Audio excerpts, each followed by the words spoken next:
Entonces, esta figura de disolver el Congreso, por más que a algunos le pueda parecer popular a veces, es una figura recontra peligrosa para la democracia. Hola Karina, ¿me puede escuchar? Ahora sí, muchas gracias por estar aquí. Ya, ya, perfecto.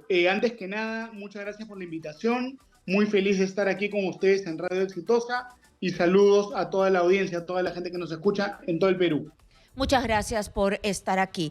Esto que acaba de determinar el Tribunal Constitucional es a raíz de que Pedro Castillo trató de interpretar nuevamente, cuando yo creo que ya había precedente, porque se había dicho que en la cuestión de Martín Vizcarra se interpretó de manera errada. Luego lo volvió a hacer Pedro Castillo y esta fue acá se está interpretando lo que quiso hacer Castillo. Usted explíqueme, por favor.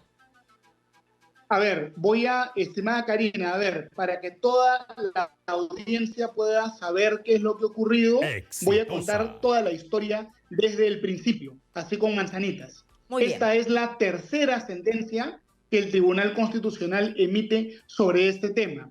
La primera sentencia se dio en el año 2019, cuando Martín Vizcarra cerró el Congreso con este argumento de la denegación fáctica de la confianza.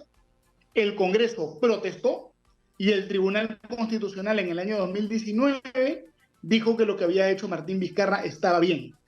Posteriormente, en el año ya 2021, el Congreso modificó su reglamento diciendo que no podía haber denegación fáctica de la confianza. Y eso fue cuestionado por el Poder Ejecutivo a través de una demanda de inconstitucionalidad. Y ya en el año 2021, el Tribunal Constitucional dijo que estaba bien que el Congreso prohíba la denegación fáctica de la confianza. Es decir, el Tribunal Constitucional cambió de posición. El Tribunal Constitucional antiguo, en la época de Vizcarra, dijo que sí cabe la denegación fáctica de la confianza. Después, en la época de Castillo, dijeron que no cabía. Y esta sentencia aprobada ayer es la segunda vez que el Tribunal Constitucional dice que no cabe la denegación fáctica de la confianza. Y esta segunda sentencia, ¿por qué se emitió?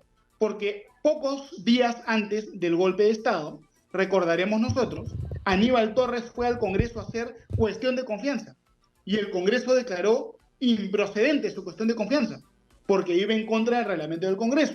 El Congreso dijo, tú no puedes hacer cuestión de confianza sobre un proyecto de ley. Y Aníbal Torres entró en rebeldía y dijo, yo considero que me han negado la confianza. Y por ese motivo es que el Congreso fue al Tribunal Constitucional. Entonces, eso es básicamente lo que ha pasado. Aquí hay mucha agua que ha bajado, digamos, debajo del puente. Pero yo creo que la conclusión a la que todos los peruanos tenemos que llegar es que para que haya democracia, tiene que haber siempre presidente y tiene que haber siempre Congreso. Así, si por supuesto, pero yo quiero saber, por favor, sí. ¿Por qué cambia de opinión el TC? Es decir, ¿por qué se enmienda la plana? ¿Han cambiado los miembros del TC entre el 2020, el 2021 y el 2022? Porque, digamos, si lo ponemos sobre la mesa, ya va ganando la posición de que no cabe interpretar unilateralmente de parte del Ejecutivo un cierre del Congreso fácticamente, ¿no? Correcto. A ver, en primer lugar, el TC cambió de opinión porque son otros magistrados. La sentencia número 1 que dio la razón a Martín Vizcarra era el Tribunal Constitucional en una conformación que además el voto quedó empatado, 3-3, y la presidenta del TC en ese momento dirimió a favor de Martín Vizcarra. Cuando se cambió la composición del TC, el nuevo TC ya ha votado de manera unánime, todos los magistrados, diciendo que no cabe la denegación fáctica de la confianza. Y yo creo que lo que ha ocurrido es que se ha reflexionado sobre lo que fue la mala experiencia de la disolución del Congreso. Cuando Martín Vizcarra disolvió el Congreso, se generó una situación de concentración del poder. Hubo más o menos 6 meses donde Martín Vizcarra gobernó sin Congreso, y en esos 6 meses Martín Vizcarra aprobó decretos sobre todo. aprobó un montón de normas polémicas, ¿no? Cambió el transporte internacional, aprobó un montón de normas que no tenían nada que ver con la función del presidente. Es decir, es peligroso que gobierne el presidente sin Congreso. Exitosa. Entonces, el Tribunal Constitucional, reflexionando sobre esa situación de concentración del poder, yo creo que se dio cuenta que había cometido un error y rectificó su error, ¿no? Y el Tribunal Constitucional lo que ha dicho ahora, tomando en cuenta inclusive lo que ocurre en otros países, como Italia, que también tiene la figura de la cuestión de confianza, dice, ahora la denegación de la cuestión de confianza tiene que ser expresa. Y ya es la segunda vez que eso ocurre, y yo creo que es una sentencia sana, porque de lo contrario siempre se corre el riesgo de que un presidente intente, digamos, pechar al Congreso, intente, digamos, buscar cualquier excusa para hacerle cuestión de confianza, buscando que le rechacen la confianza, lo cual es una desnaturalización de esta institución. Muy bien. Cuando el Y Poder en este Ejecutivo momento, de acuerdo, el Congreso tiene la posibilidad de decir, acá te estoy rechazando la confianza expresamente y no tiene por qué interpretarlo. Pero hay un balance de poderes en este momento porque esa es el cuestionamiento desde el otro lado. A ver, la figura de la cuestión de confianza es un límite al tema de la censura de los ministros. El Congreso en el Perú puede despedir ministros a través de la censura.